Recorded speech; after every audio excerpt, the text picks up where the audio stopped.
Well, hi, and thanks for stopping by the Pellets and Pistons Airgun channel. The first thing you're probably going to notice is that you're getting a completely different view of the workshop, and the reason for that is it's pouring outside today, so I decided we're going to do the intro to this video right here in the workshop. So you get an idea what kind of guy I am. I had kind of a little bit in disarray.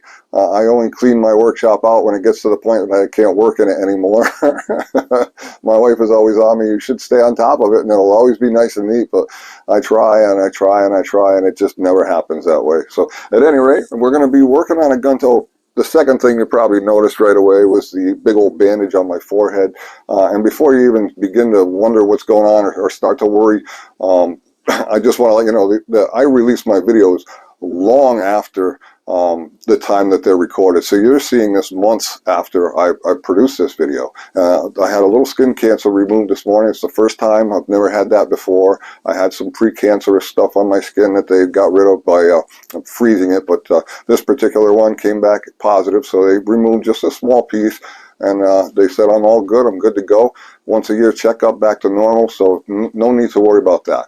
So what are we doing today? Today we have a Beeman R9 or an HW model 95 air rifle. It's a 177 caliber air rifle that I bought from a gentleman who I spoke to. He was selling the gun in parts, all completely disassembled, and he'd been waiting for a cocking shoe for the gun for quite a while. I guess he had one on order, I think he said for about 8 months. And during our conversation, I did mention to him that I believe the cocking shoe would be available from a place in London called Chambers. They're really good. They stock an awful lot of hard to find airgun parts. Highly recommend them if you're looking for something that you're having a hard time finding. But at any rate, I explained to him that, yeah, you should be able to get one. And I got the impression that he pretty much had enough of the rifle. He was sick of worrying about it and he just wanted to get rid of it. So we ended up with a very nice rifle with a very nice Vortex tune kit in it. I'm not sure which PG version it is, but it's definitely a PG tune kit, probably a PG4 from what it looks to me from my experience, which is limited. But at any rate, we're going to go ahead and reassemble this rifle with a new design cocking shoe. So you and I today are going to find out if that new shoe is actually the right one for this gun. From what I could gather on the internet, it is the correct replacement because the original was prone to breaking, so they changed the design. So we're going to find out for sure today. But stick around, this ought to be fun. And thanks again for stopping by the Pellets and Pistons Airgun channel.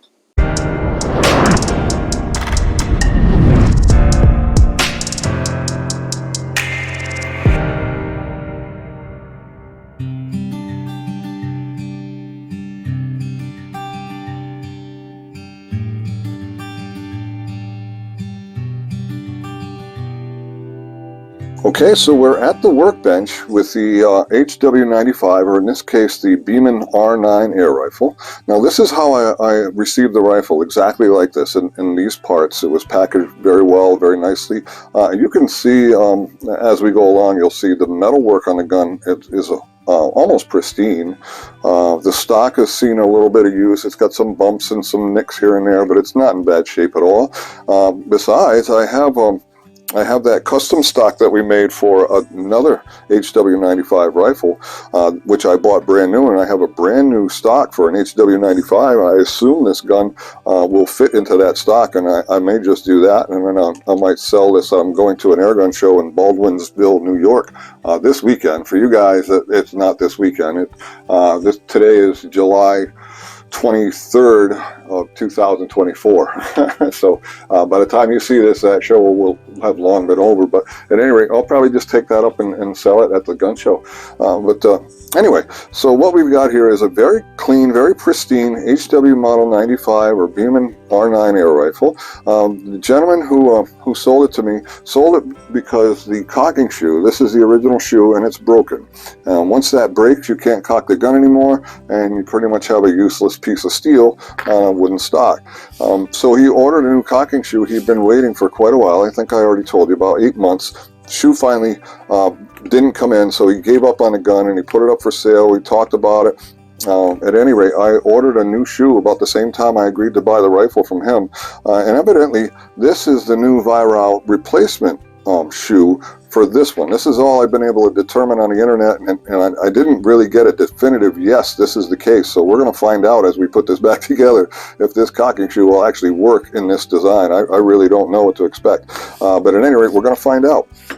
So he did a really good job of basically cleaning everything. The Vortex kit appears to be brand new. The grease is all looking good and everything else. If I wanted to, I could probably just assemble it just the way it is, which is pretty much what I think I'm going to do. I might put a little bit more grease on it because I tend to grease them a little more than this one. And if you look down inside the tube where Jim, I think it's Jim at Vortex, not Jim. I forget his name, so disregard that. But I believe that he put quite a bit more grease on the part of the spring that's not exposed down in this sleeve.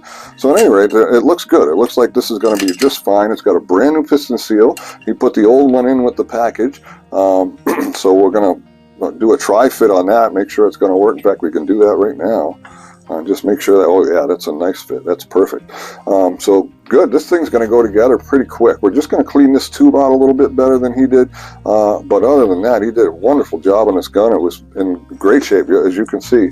Really nothing wrong with it. He sold it at a very fair price. Something interesting is it has a muzzle brake on it. I've never seen one of these before. I realized after a short time of handling it that it's actually made out of plastic. It's not steel. It looks really nice, and you'd never know until you kind of handle it and got a feel for it, and then you realize, huh, that's not steel. But at any rate, let's get started. We're going to take this gun out. I think we'll start by cleaning this tube. First thing we're going to do, I think, is clean this tube right here, the main receiver tube. And it's pretty clean now, but I think it... just from sitting around waiting for that 8 months that he was waiting for his cocking shoe, a little bit of dust has settled in there, and it looks like there's still a little debris way up in the front, so we're going to try to get that out of there. And we're going to do that. You guys that watch me all the time will know this is 91% isopropyl alcohol. I was told that this is probably one of the best things you can use to clean this type of air rifle. I was told that by a gentleman named Mark Myers, who is also a gentleman who donated this wonderful stock that I have for another HW95 rifle that we've been working on. And again, if you follow my channel, you'll know which gun I'm talking about. So Mark knows this stuff. He's been around air guns, this type of air gun, a spring piston power plant especially, for a long time. It goes back a long way in this hobby, if you want to call it that. And he knows a lot more than I do. So when he gives me advice, I take his advice. I'm a lot of things, but I'm not stupid. Let me see in here. Oh yeah, that's nice and clean. We're going to run a dry patch in there. So a lot better. Just, it had a lot of dust settled in there, and I could see a little bit of black debris down in the face of that cylinder that I don't see anymore. So that's good. Alright, this is our dry patch, just to get rid of any of that leftover alcohol. It didn't evaporate right away.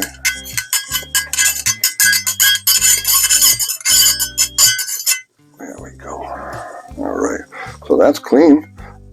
Guys, everything else is clean. I don't have to do anything really to this gun. I'm going to put a little bit of moly paste on the bearing surfaces of the trigger, the ones that are exposed, and then we're just going to start assembling this gun the way we would if we were just putting in a tune kit, because essentially we're putting a tune kit back in it.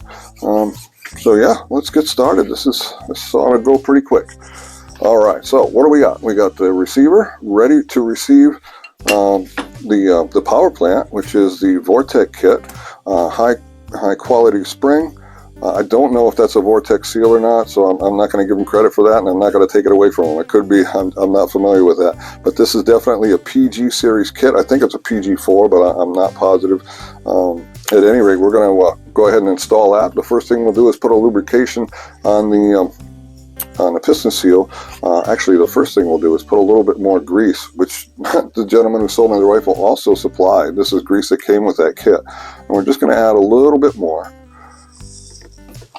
to that spring. I like to do this when there's a sleeve involved. It just seems to me that it could use a little extra lubrication. But, you know, do what you think is right. A lot of guys tell me that I use too much grease, so you can see how much their opinion matters to me, because I haven't really changed. But you know, do what you think is right. That's all I can tell you. At any rate, we got a, it's actually the forward bearing surface here has already been mollied. I can see it on, I don't know if you can see it, but it's got the black molly grease on it. We don't have to do much of anything to this one, folks. It's just a matter of making sure this new style cocking shoe is the right shoe for the gun. And that's the only thing that's concerning me right now. Because, like I said, online it looks as though that is the case, like they've changed the design. But I'm not sure. I won't know until we get to that point in the reassembly process. Alright, let's see. Put a little bit of grease back here. This is a very tight fitting guide, which is inside the spring, which is inside the sleeve. And that guide will rotate as the spring expands and contracts. The spring also rotates in both directions. So it's a good idea to put a little bit of molly paste on the ends of both surfaces of that spring. Alright, oh, well, we got the molly paste out. Let's put a little bit on our seal. Don't need much here. Just around the outside edge. We don't go across the face of the seal, because you're just inviting what's commonly called dieseling, which is where a little bit of residual grease and whatever carrier they use to hold the molybdenum in this case, that carrier is oftentimes flammable if you can get the temperature up high enough. And what a lot of people don't know, and if I'm going by memory, stuff I read years and years ago when I was still in my 20s, but if I'm not mistaken, the temperature inside the cylinder at the time, that the instant that the air gun fires, it's compressing that air at such a rate that the temperature of that air increases from room temperature to roughly 2,000 degrees, if I'm not mistaken. Don't quote me on that, but I bet you can look it up for yourself and find out that I'm right. I'm pretty sure I'm right. About 2,000 degrees. So if it's even the slightest bit flammable, it's going to catch fire at that point. You know, especially under that kind of compression. So at any rate, we're ready. We're going to go ahead and install this kit, just like so. Now we want to make sure that the slot in the piston is in line with the slot right here in the tube. So we're going to put it in just like this.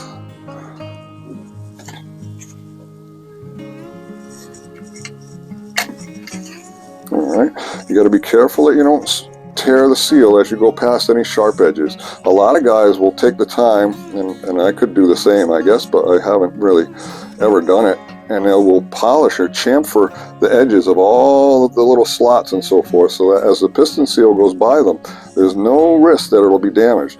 And I guess if you were going to do things 100% carefully and 100%, there we go, nice and slow. What I'm doing is using my thumb just to push in the edge of the seal as it goes by those sharp edges. And for me, you know, it saves a lot of time. And if you can't get your finger in, like we have the screw hole here for the forward trigger guard screw, I could push that down as I go forward with the screwdriver. I don't know if you can see. I'll try to put it out here where you can see it. There we go. Now we're past that. Now we're going to get into the slot, and we won't have to worry again about the piston seal till we get up here. All right. Just like that.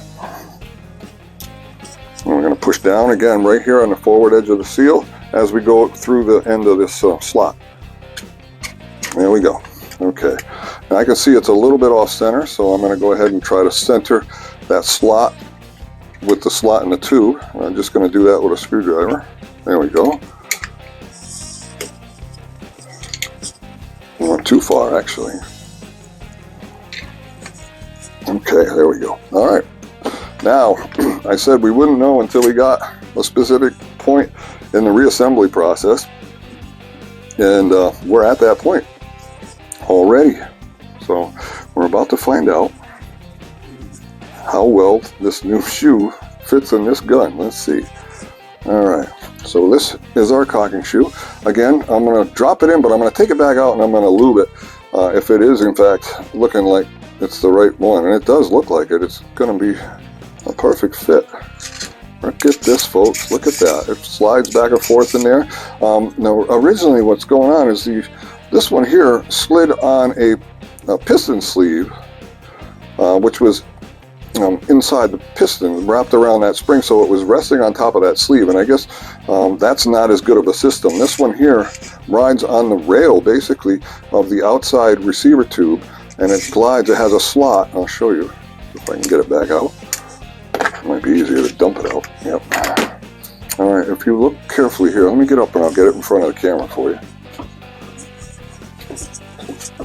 So this is the new style, and as you can see, it has a slot that goes through, and the slot in the receiver tube actually rides within the slot right here. So the rails of the receiver tube slide on this, whereas the old cocking shoe, which is broken now, the old one is broken right here at the very tip sheared off. So where the cocking arm would normally lock in, it's not staying in place, it's breaking right out. But this one would slide underneath the receiver tube. So the face of this would be, if you can see, I'm out of focus again. All right, the face of this would be up against the inside of the receiver tube with the hook exposed for the cocking arm in the slot. So this one, instead of doing that, is relying on the cocking slot itself. And again, I can show you.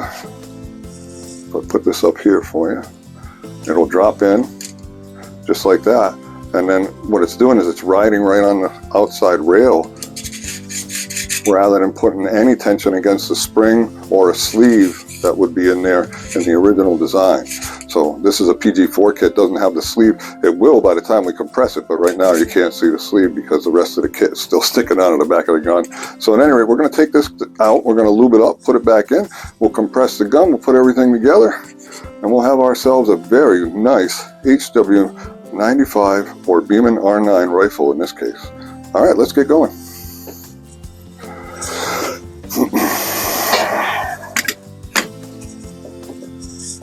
Again, first things first, put a little bit of paste on the grooves. Probably be smart to put a little on that slot, on the rails here as well.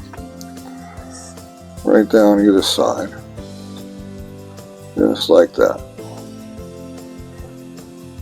This way, we know we've got a good surface of molybdenum. That makes an excellent bearing surface. Molybdenum is the long name for moly. I forget, they mine it. It's a mineral that they've found, but what it does is it creates its own bearing surface. So if both surfaces have moly on them, the moly is what is actually pushing against itself and reducing the friction. Good stuff. It's a pretty good lubricant, which is why we use it in this particular application. All right, so the cocking shoe is installed, the piston is in the gun, the kit is in behind it with the spring.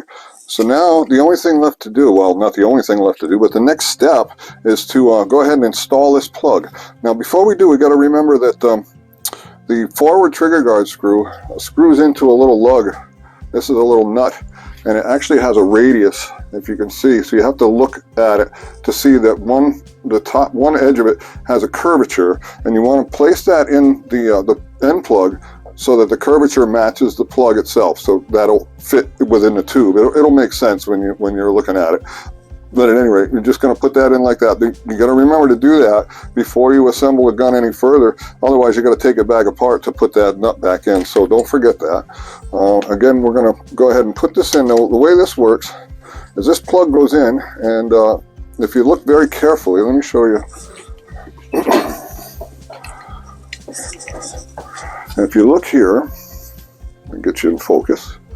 All right, so right on the end of this plug, you'll see a little lug that protrudes. See it? Okay, that lug engages with the slot right here. So the idea is to slide this forward and then to rotate until that lug engages with this slot. And that'll keep the plug in place until we start putting these little lugs back in on both sides. And that'll be the next step. But for now, we're going to go ahead and put this together just the way I described. So let's bring it back over to the bench. Now I've made a little wooden dowel that I use to help me with this. It's a little bit smaller diameter than the plug itself, and that way it won't interfere when the plug gets up flush with the tube. So this little dowel is a smaller diameter than the tube, than the plug. And we're going to go ahead and stand here. Excuse me for that noise. I'm going to put the tube and the plug right on top of that piece of dowel. I'm going to use a little rag on the top so I don't cut my hands on the sharp metal. And I'm going to go ahead and push this down. I'm going to try rotating. If that doesn't work, then I'm going to use this screwdriver to cam everything over so that that lug engages. So let's give it a shot.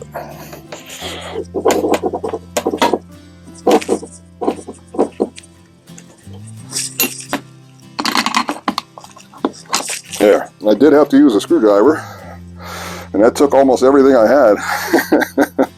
But now you'll be able to see that the plug is in the gun and the lug is installed so that everything stays in place. Obviously that's not enough. We want to ensure that everything stays in place.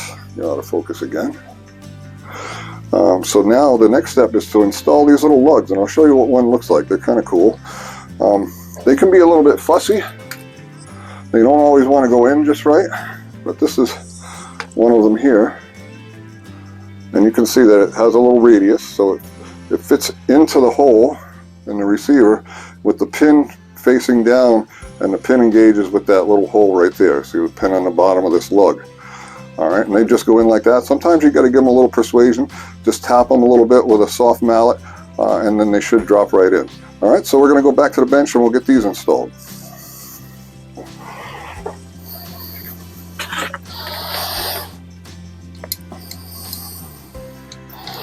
The trick is to try to put them in straight. If you go in on an angle, they are going to bind. I can almost promise you that. And if you go in straight, it won't take much to tap them home. All right, next.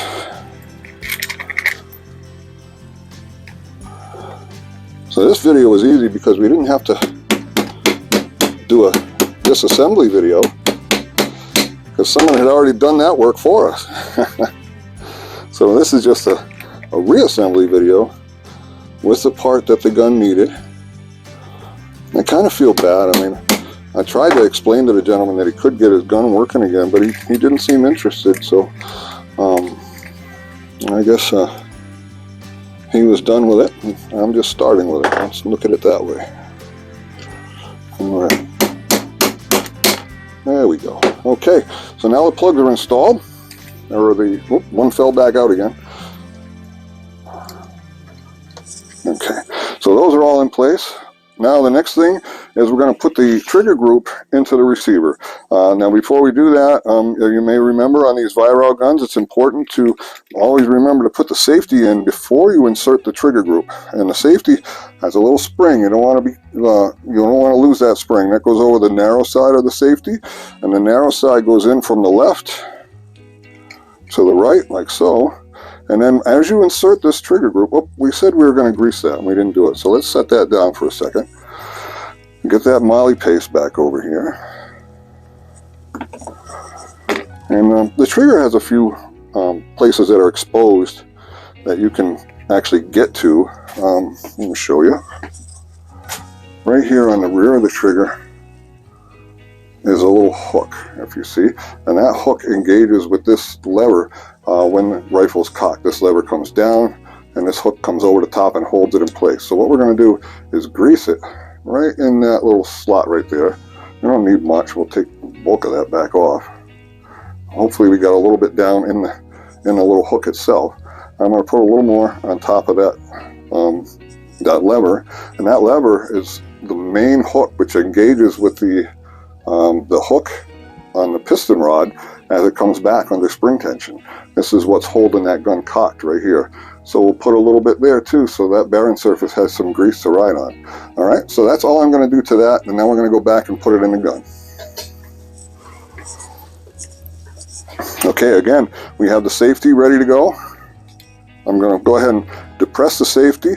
Oops, something I forgot to tell you guys, and I actually forgot to do. On the Viral guns, before you assemble, you have to cock that trigger. And the way you do that is push down on the lever that we just greased and push forward on that hook in the back at the same time. And then when you release the hook, it'll hold itself in the cock position. As long as you don't touch that trigger while you're reassembling it, it'll stay like that. Also on these Viral triggers, one more time, I'll back you up to the camera. Look right in there. Can you see that little nut? That falls out of these things sometimes and you lose them. It was fortunate for me that it didn't fall out during his disassembly or while he was moving the parts around. It stayed in. Usually they're pretty snug, but you got to keep an eye on that little nut right there because it can fall out of the trigger group and cause some issues later on. I'm sure they're available, but I'm glad I didn't have to wait for something else to come in. I'm ready to go with this gun. So anyway, don't lose that little, that's your rear trigger guard screw. That's important. Okay, so we got a cocked trigger. We got the gun all assembled. We got the safety installed, ready to go. So let's go ahead and slide this into the receiver tube. We're going to do that again by depressing the safety and go ahead and just slide it in. It should go in pretty easily. And what we want to do is get that rear hole started first, the rear hole for the pin. There's two pins. There's a short one and a long one. They're both the same diameter. The rear pin, the one towards the rear of the gun, is the shorter of the two pins. We're going to put that in like so and give it a couple of taps and see if that can, there we go. Okay, so now that rear of that trigger is anchored, which means that we can go ahead and release the tension on the forward end, on the safety. Now we're going to work on the forward end and try to get that lined up. We use the longer pin, the only pin that's left now, and we'll tap that in. And we are pretty much done with that trigger group. One of my lugs just fell out again. We're going to have to keep an eye on that. Once it's in the stock, that won't be able to happen because the stock will keep that from happening. But this one doesn't seem to want to stay in place right now. Okay, let's get it back in there. Okay, so what's left? We got the action pretty much assembled. Now it's time to put the barrel assembly back on. All right, this is test number 2 for that new cocking shoe. Does the cocking arm fit in the new shoe? So let's find out. I got a feeling it's going to, just because of the way the shoe fit into the rifle. I don't think we're going to have a problem here. Okay, so we've got a little hook on the end of the cocking arm. And that hook is going to hook into the cocking shoe like this, and then just rock into place. And yes, oh, wait a minute. Is that going to work? I don't know, folks. All right, so I just cut away with the camera because I was having an issue getting the cocking arm into the new cocking shoe, and I began to doubt whether or not the shoe was going to be the right one for the gun. However, I worked on it a little bit, and I figured out the secret, and the secret is you simply have to force it. You're going to put your, you're going to take your cocking arm, and you're going to slide it in from almost vertical position and try to get the little hook engaged with your cocking shoe. And then you're going to have to cam the whole thing down and in there. It seems like you're going to break something, but it will go in, and then it's in perfectly the way you want it. All right, so that's how you install the cocking lever. If it feels tight, it's okay. Just go ahead and push a little harder, and it should snap in. I mean, don't go crazy. If it doesn't want to go, something might be wrong. Take a better look at it and see that nothing's interfering. But what I found was it just needed a little more force than I was willing to put on it until I understood that that's all it was needed. All right, so now we're going to move up to getting the barrel breech block assembled into the forks. And the first thing we're going to do is look for the bearing washers, which all Viral guns have. They're very thin metal shims, and they go on either side of the barrel. I'm trying to get this one out of here. There we go. There we go. Okay, so they go either side of the barrel, and the forks will squeeze on those, and they act like little bearings, and they take up some of the tension that's on that pivot and allow it to pivot freely without having a real grinding metal-to-metal effect between the breech block and those forks. All right, the way I do these is I'll use a little bit of moly because they can use lubrication, and also because it helps to put them and keep them where you want them. So if I put a little moly right around, you can see the area on the breech block where those ride. They'll always leave a little bit of wear on the bluing. And then you just try to center it like that. And then we'll flip it over and do the other side like this. And just a little bit of grease, like I said, on the bearing surface, like so. And we'll put that washer on this side. And then hold them in place and a little bit more on the outside where it's going to contact the forks. You don't need much. Moly goes a long way. Alright, I'm going to lay it down. I'm going to hold that washer in place, and I'm just going to put a little bit of moly. There we go. Okay, now we'll get the bolt ready. The bolt is going to go in from left to right. I believe that's correct, right, because there's threads on the right hand side, so the bolt goes in from the left and threads on into the right hand side. There's a washer that goes under the bolt, make sure you don't forget that.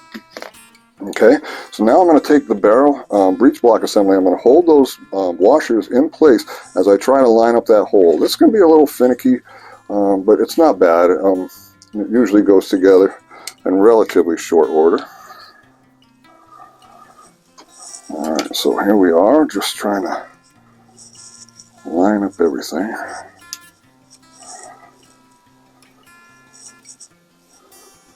There we go, almost there.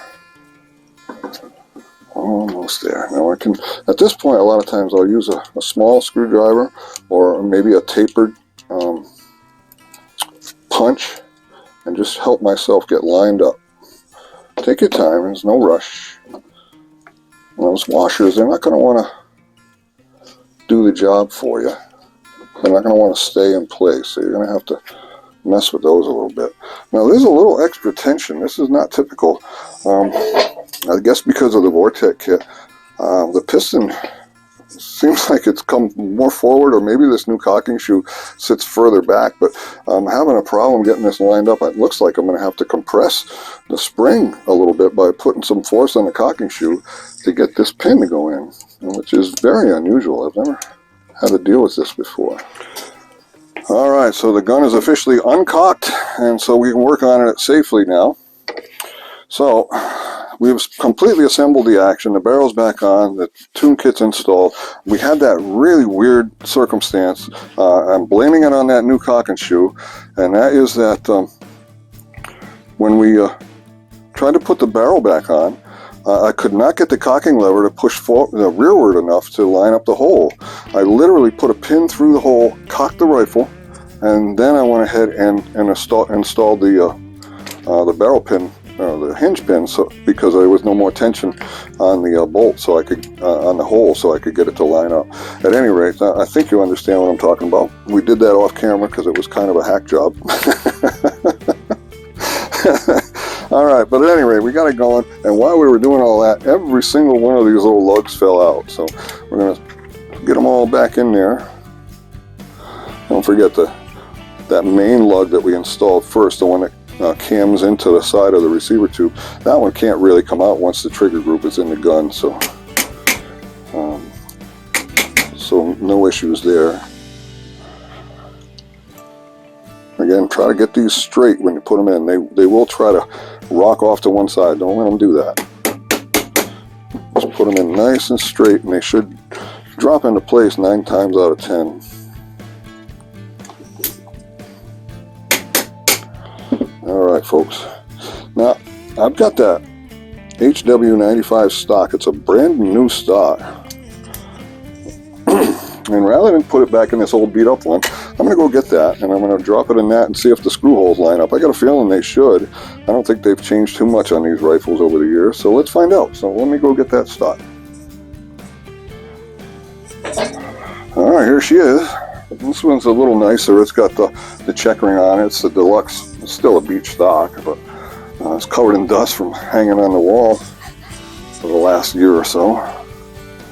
All right, let's see if this action drops in. I hope it does. If the screw holes line up, we should be all set. I mean, that would be very nice. All right, let's see.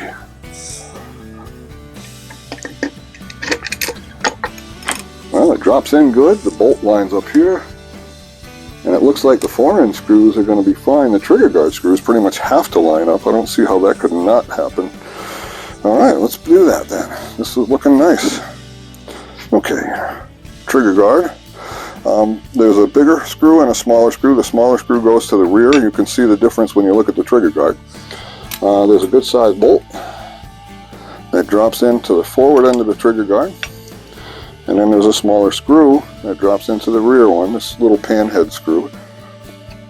Again, if you lost that nut in the trigger group, that little screw is going to have nowhere to go. So keep an eye on that little nut, that it doesn't find its way out of the trigger while you're working on the rifle.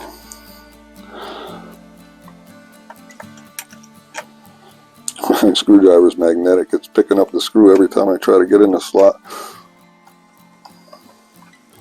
There we go. Okay. I'm not going to put a lot of tension on either one of these screws at this point. I'm just going to get them started.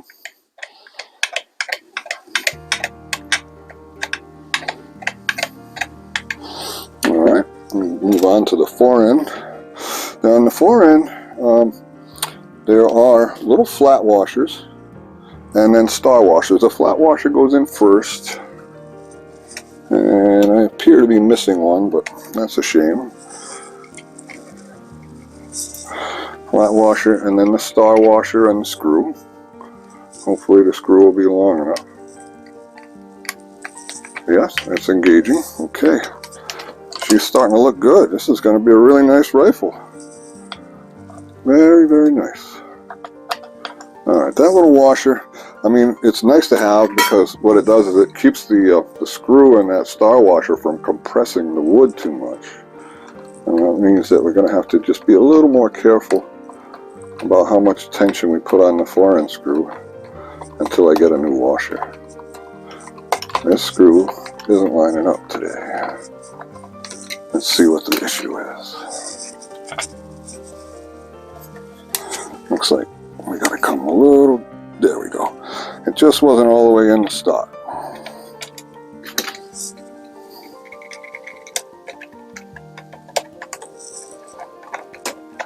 There we go. Alright, snug it down. Again, we don't want to go too tight. That's good. Snug the forward down.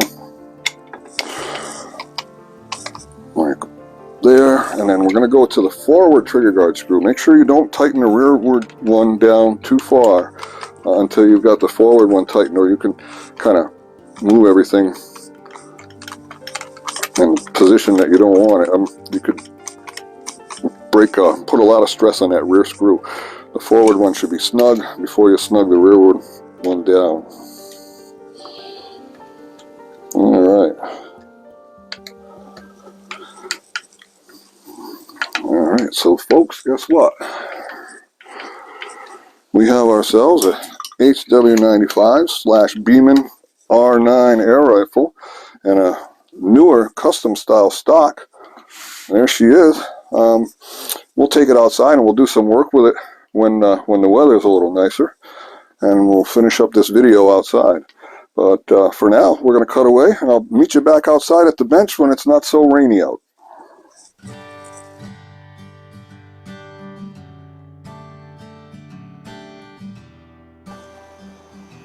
Well, as it turns out, we didn't have to wait for another day. I put the scope on the gun and I happened to step outside to see if I could maybe zero it in, and sure enough, it wasn't raining anymore. It's spitting a little bit, but it's not enough to really get wet. It's just enough to feel it spitting in the air, if you know what I mean. But at any rate, I figured, well, we might as well come out here. We'll run this thing over the chronograph and we'll just see what kind of results we got. And remember, this has what I believe is a PG4. It's definitely a Vortec kit, and I think it's a PG4. Those are the only ones I've had experience with, and it looks to be pretty much identical to what I recall them looking like before I put them in the rifles that I own. So at any rate, we're going to call it a PG4 Vortec kit, and let's see what it can do. I'm real curious. The first thing you're going to notice is that it's really quiet, very quiet. As far as buzz and vibration goes, it has virtually none. You'll probably also notice that it's very fast. The shot cycle is extremely quick. It's like snap and it's done. And I'm believing, I would say that it's pushing some pretty good numbers. I'll let you guys be the judge of that. All right, let's hope you can see that chronograph. I think you should be able to. Yeah. All right, and if not, we're going to call out the numbers as we go anyway. So, okay, so let's get shot number 1 downrange. I want you to listen to this gun. Listen to it cock. Very sweet. That typical wire-owl or viral click you heard. I don't know why I said wire-owl. I used to say that when I was a teenager. All right. Anyway, now. There's going to be shot number 1. Listen to the gun. Don't just wait for that number. You got to hear this thing shoot. It's so quick. It's lightning quick. Shot number 1. 927. That'd be 927. These are 8.4 grain Norma Golden Trophy Field Target pellets. 8.4 grain, going 927 feet per second. That's pretty darn quick. Shot number 2. 924. 924. I'm very pleased. Folks, if you knew what I had invested in this rifle between buying it, the price that I paid included shipping, and I bought the part from Great Britain. The shipping was a little bit of money, but still, I bought this gun. This was $926 at less than half the cost of a new one at retail price. So, and it's in really pretty condition because the metalwork on this rifle itself is in almost pristine condition, and the stock is brand new. I took it off the rifle that we're building the custom stock. If you've been following the channel, you may have seen the videos where we're working on a custom stock. All right, this is shot number 4, I believe. 928. 928. Amazing. Very pleased. What a nice rifle. Now, I did zero the scope, and we're not going to do a full-blown test with the rifle today. Once it settles in, we can, because I don't know, these numbers are going to change once the rifle settles down, I would imagine. And that was 928 again. That was a duplicate. So that's 5 shots over the chronograph. That's pretty darn impressive. That's, again, a Vortec kit that's pushing those pellets that quick. This is one of John from Keystone Airguns scopes. This is a UTG, I forget what the model is. I'm sorry, John. It's a AccuShot model, but I can't remember the model number. But it's a 4 to 16 power. What a really nice scope for the money. You can't go wrong. Comes with with mounts for a Picatinny rail, but you can also get through John some nice airgun mounts that are going to stay put. Very, very nice. I'm really happy with the scope. I'm really happy with the rifle. I'm really happy with today. Today just worked out great. So just shooting these pellets so far, I'm getting what looks to be probably half-inch groups with an occasional flyer at 25 yards. So, but we'll do a bench test with it. Like I said, once it settles down and I've had some trigger time with it, I get the trigger set the way I like it, then we'll sit down and we'll do a bench test with it, and we'll be able to really evaluate the rifle. But so far, I'm really impressed. I'm really happy that I picked this up. It was a gamble whether or not that new style shoe was going to work with it, but again, my research online pretty much told me that you can expect that it will work. So we got it. So I'm going to go oil this down because it's been sitting out here in that mist, and we're going to call this a wrap. But before we do, we're going to celebrate this nice R9 Beeman R9 rifle. And we're going to reach out there at 60 yards and see if we can't ring that bell. All right. Whoops. Helps if you open the scope cap. All right.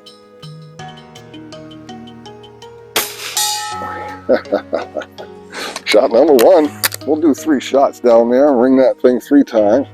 What a nice rifle. Very, very pleased. Very pleased. Everything works the way it should. It locks up tight. And those pellets get there pretty darn quick. Very nice rifle. So I'd call this a major success and another wonderful gun to add to the collection. And last shot. All right, folks, that is a success story on this beautiful Beeman R9 rifle. I want to thank you folks for stopping by the Pellets and Pistons Airgun channel. If you haven't subscribed already, please do that. Hit the bell to be reminded of future videos, and by all means, give me a thumbs up if you enjoyed this one. Thanks again, folks. Have a great day.